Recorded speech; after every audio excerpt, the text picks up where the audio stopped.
So yet again, Skate has uploaded another video since the last time I uploaded my video. And within this video, they give us more info about what could be in this game, including one important aspect.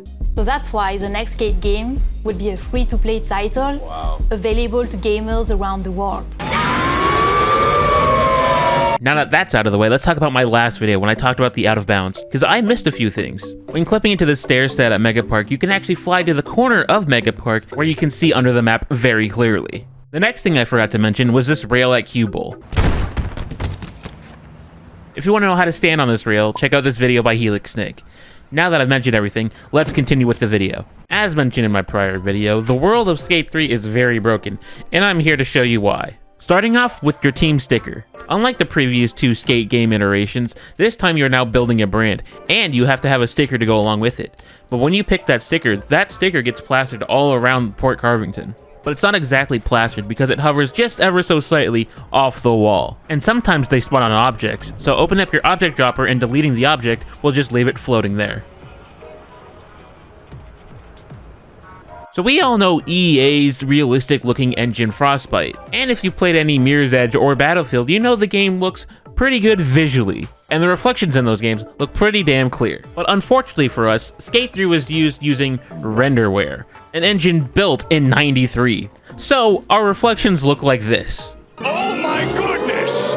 As you can see, it does not line up with what's actually being reflected. And sure, give us the benefit of doubt, it's an engine on '93, but why do we have games from 2002 with decent reflections? Based on this reflection, I could be standing here, but in reality, it's showing here.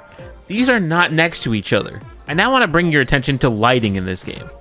Not that lighting, that's using mods. Actual lighting and how light bounces off of your character. You can either look green, blue, red, black, or white, just by standing in certain areas of the map. If you come to this tunnel on Observatory Road, and you stand in this specific spot, your character will light up green. If you stand in this specific spot right outside Park and Play, you'll turn blue. If you stand on top of Spillway, you will turn red. And that's because the lighting is all wonky. You're supposed to appear red when going through this tunnel, but for some reason the red ends up going on top of Spillway.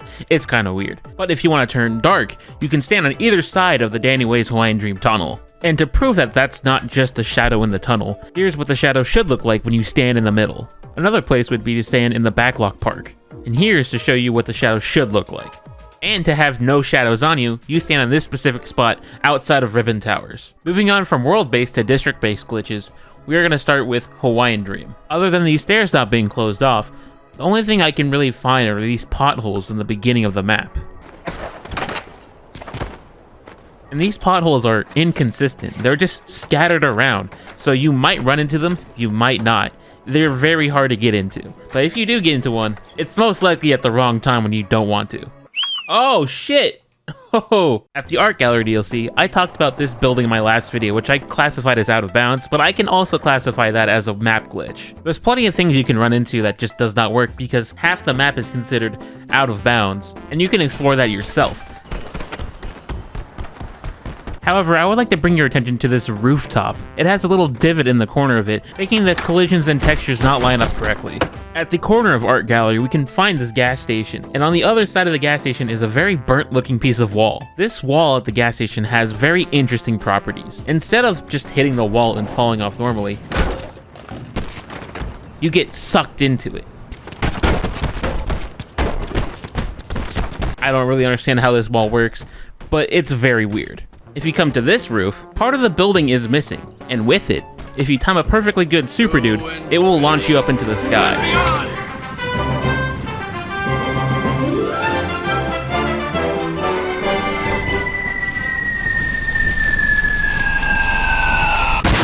So do you remember the out of bounds town in my last video? Well, if you were to launch yourself in this direction, it will freeze your game, but you do have to hit a certain height limit. At the After Dark DLC, we have the moon. Well, regardless if the moon is in the sky or not, we could still do the Spaceman Shuffle. Along with the Spaceman Shuffle, we also have the exploding trash can. Due to the nature of how this object spawns in between two benches, it pressure launches the trash can, and it can just go anywhere it wants to. Here's a fun fact. Did you know that these vines on the wall are not for show? If you do have enough speed and get into a coffin, you can get stuck on those vines. If you come to the DIY spot, you would notice this bowl. But if you also get enough speed, you'd also know that the roof on that bowl is intangible. And not only is the roof intangible, this pipe will get you stuck. Moving on to downtown, there too is another exploding trash can. But that object is not the only thing that is broken, because these stop signs don't exist. I mean, yeah, you could see them, but you cannot interact with them. The other stop signs in the other districts are solid. These ones are not. Now this next one could be classified as just a general glitch you can do anywhere, but for some reason this is the only place I know where this glitch actually works. Because to do this glitch you need a small gap underneath a ledge. Coming to this planner box, if you do a manual underneath the ledge, you are now doing a pressure manual, and if you keep holding it, eventually it will make you pop upwards. So if you know any other place where you could do this glitch other besides these two places, feel free to tell me. As demonstrated in my previous video, this pole has very similar properties as the one in After Dark. And yes, while you can do it in the Crystal Crashers Hall of Meat mode, it doesn't give you that many points. At Park and Play, this area of the map shadows don't work that well. If you were to place a ramp here in this area and then come down to the level below it, you can see its shadow. Placing more ramps will cause more shadows, because that's just how physics works. And because physics are supposed to work, you can't grind this ledge online. You can grind this ledge offline, but if you were to go online, you can grind the ledge still. Wait, hold on. What? Oh, that's right. If you spawn at Downtown East, you could still grind that ledge. But if you spawn at Downtown Central, you cannot. Just like how you can't grind this handrail at Aletown. I mean, you can, but to activate this glitch, you have to do a lip slide or a board slide at a certain speed. Too fast, you'll just fly off. Too slow, you won't make any contact. You have to have it just right, and you'll just freeze in midair. And you can kind of get it with this handrail over here as well. By coming to this area of Allmart, if you flick a trick and at the peak of your jump, get off your board and you'll guarantee to be airwalking. Stay close to this ledge for a consistent result. And for a bonus, it works on the other side. Coming to the back side of this building by Ender Stair, this wall will make you like Spider-Man. Simply run alongside of it and you will go up the wall. And that is not the only place where you can be Spider-Man, because this wall over by Park and Play acts the exact same way. At Industrial, by the old factory, these rails aren't exactly solid. With a very thin texture, you can get some weird looking tricks. And these properties are very similar to the Dry Dock's boat. If you get on top of this boat, you can see these two little windows. These two have very thin textures, and you can get caught in them. On the side of Dry Docks, this little metal strip has some weird hit detection. Doing tricks on it will offset your skater, and most likely ruin your line.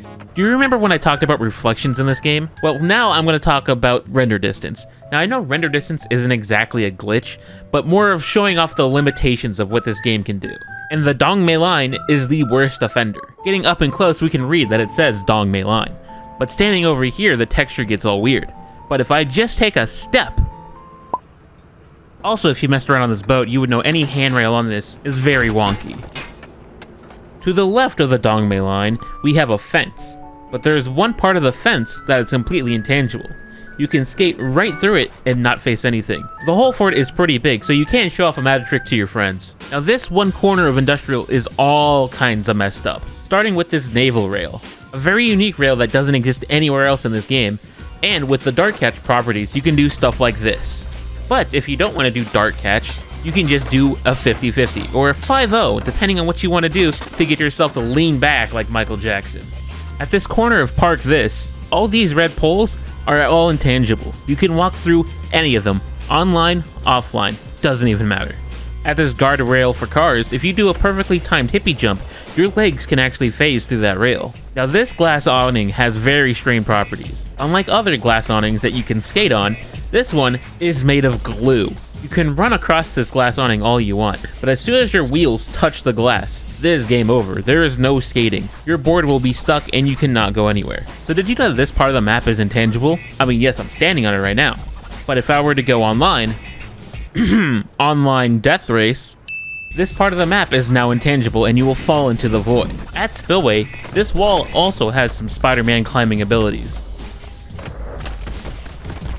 At the old factory's secret skate park, there's a vent on the top floor that has a hole in it, and if you collide with it, you may get stuck. Now this is where we get into Iceberg level stuff. if you were to get yourself into a coffin and try to wedge yourself underneath this door, there might be a chance where you can see a Team HQ menu screen pop up. It's very finicky, and I haven't even done it before. This is the only video I have of proof of it. Now we have made our way to University. Both sides of the ditch have very different properties. If we were to grind on a concrete ledge, it will give you a concrete sound. If we were to grind on a metal rail, it will give you a metal sound. But if you were to grind on this part of the ditch, it will give you the concrete sound like it should. But on the other side, and there can be multiple places where this happens because I found a part in downtown where this does the exact same thing. Right outside of Hartley Stadium, you'll find a Dr. Pepper vending machine. But to see a really easy movie magic trick, open up your object dropper and simply delete it.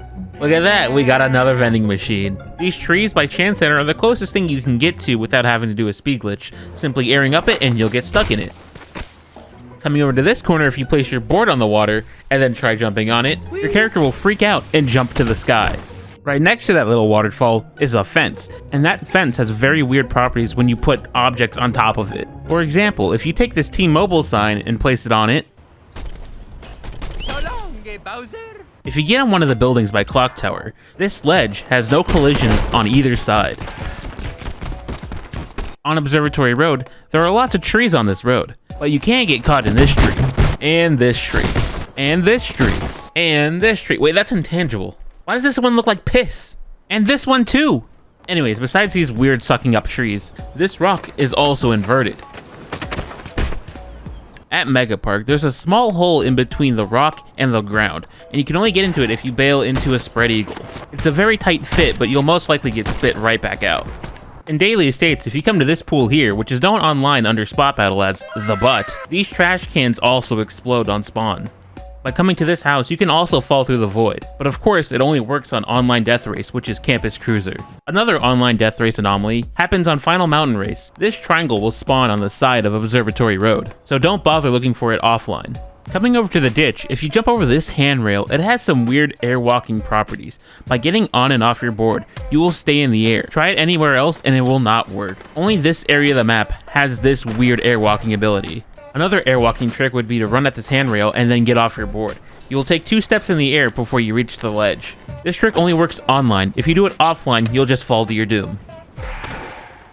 However, I do have a better airwalking trick. Coming to this platform right outside of Hartley Stadium, if you were to line yourself up with this staircase, you will start walking up like it's the stairway to heaven. But this imaginary stair set only exists going upwards, because if you go downwards, nothing will happen. And if you try getting on your board, you'll still fall. And that is all I have to show you. Sure, you can go around and shove yourself into places where you shouldn't be, but you can go explore that on your own. Come back for my next Skate 3 video when I talk about alternative speed glitches. Thanks for watching.